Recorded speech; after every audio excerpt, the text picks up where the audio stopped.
Not very right now, as it touches on very serious matters that are before the House. Honorable Speaker, this is a statement on allegations of inducement in the consideration and passage of a bill. Honorable Speaker, this statement is made on behalf of the Departmental Committee on Justice and Legal Affairs and its members with regard to statements made during the joint Kenya Kwanza ODM Parliamentary Group meeting held yesterday, 18th August 2025, that was presided over by His Excellency the President, Dr. William Samoei Ruto, and the former Prime Minister, the Right Honorable Raila Amolo Odinga. At the meeting, a statement was made to the effect that the consideration and passage of the Anti-Money Laundering and Combating of Terrorism Financing Laws Amendment Bill 2025 was influenced by a Kenya shillings 10 million inducement collected by a member of parliament or members of parliament allegedly on behalf of members of the National Assembly. Honorable Speaker, the Anti-Money Laundering and Combating of Terrorism Financing Laws Amendment Bill 2025 was a bill sponsored by the leader of Majority Party. It was read for the first time in the House on the 4th of March 2025 and thereafter committed to the Departmental Committee on Justice and Legal Affairs for consideration and reporting to the House. The committee duly conducted public participation, considered the bill, and tabled a report in the House to inform the House's second reading of the bill. The bill sought to amend 10 acts of parliament to address technical compliance deficiencies identified by the Eastern and Southern Africa Anti-Money Laundering Group, the Financial Action Task Force, in Kenya's regime on anti-money laundering, combating of terrorism, financing, and the combating of proliferation of financing. The record of the House reflects that after exhaustive debate, the bill and the amendments proposed by the committee were wholly supported, leading to its passage on Wednesday, 16th April 2025, with amendments.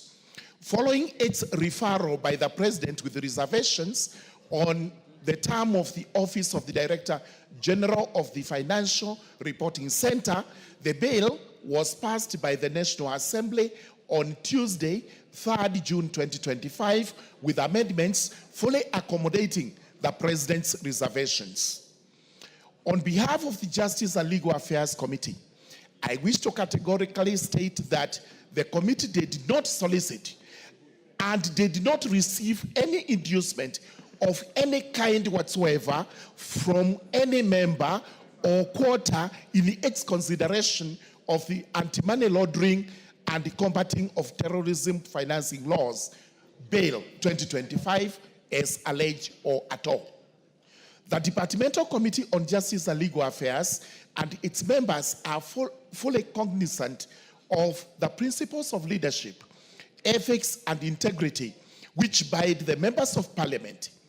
The committee and the members condemn and abhor corruption and any practice that is likely to erode these principles that are the substratum of the public trust that the people of Kenya have entrusted on this institution of the House of Parliament. Having deliberated over the matter, and considering that the bill in question was a government bill whose contents were supported by the House, the committee poses the following 4 questions. Number 1, which member or members of the National Assembly solicited and or received the said Kenya shillings 10 million or any other inducement in relation to the consideration and the passage of the bill? Number 2, who gave the alleged inducement? Number 3, what was the purpose of the inducement? And number 4, have the allegations been reported to the relevant law enforcement agencies? The committee notes that any inducement with respect to the bail could only have been given to persons opposed to the strengthening of the laws against anti-money laundering, terrorism, financing, and related offenses. Only a person or entity that engages in corrupt practices, or wash, as is popularly known, could have opposed the passage of the bill. The fact that the committee recommended the passage of the bill and ensured its enactment into an act of parliament that is now in force speaks for itself.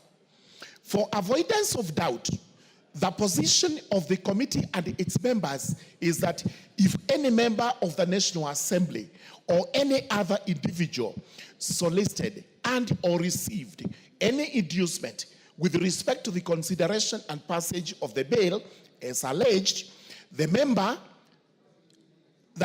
member or individual is a criminal. Such a person ought to be investigated by the Ethics and Anti-Corruption Commission or the Directorate of Criminal Investigations, or even the committee of this House charged with the responsibility on such matters, prosecuted, and if found culpable to face the force of the law to the fullest. Such conduct has no place in the discharge of the mandate of the National Assembly and in the society of Kenya as a whole. The committee urges any person with information against any member of the National Assembly or any other individual with respect to the allegations to submit the information to the Parliamentary Powers and the Privileges Committee, which has always risen to the occasion and has jealously protected the integrity of the House and the members. Needless to add that the Justice and Legal Affairs Committee is one of the busiest committees in this House. It is only rivaled by the Finance Committee.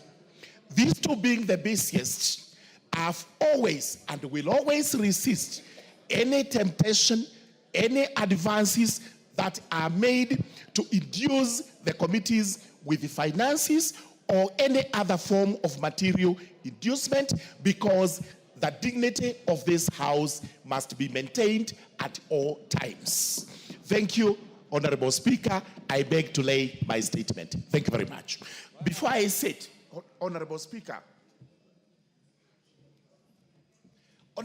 before I sit, allow me kindly to read one article from the Constitution. This is extremely important, and members to listen because you'll be commenting on this. This is Article 96 of our Constitution. It is on the role of the Senate in the Republic of Kenya.